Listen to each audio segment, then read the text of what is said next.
Aziz anam, şirin sözlü ana,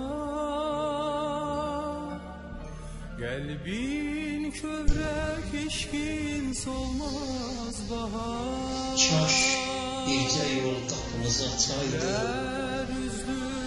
Allah ne varmış ana yolu, İmeyleyip qabağına qaçardım. Allah ne varmış ana yolu, havasını çalanmıram sazda da, ruhu qalıb onunda da, qızda da, şükrüşlərin bul bağlayır yazda da. Allah ne varmış ana yolu, daha gelmir qapımızdan yoxsu, hara gelir xəbər alır çoxsu, çəkilibdir nəvələrin yoxsu.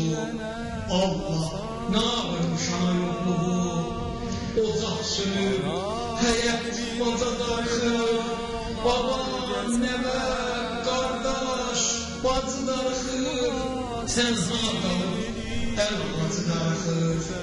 Allah ne varmış ana yolu, qəni dön vaxtı həyatın sonra, can istədi, can vermədik qanına, çəkib bizi aparacaq yanına.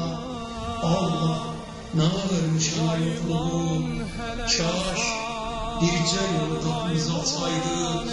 Allah ne varmış ana yolu, İməyləyib qabağına qaçardım. Allah ne varmış ana yolu, Allah ne varmış ana yolu.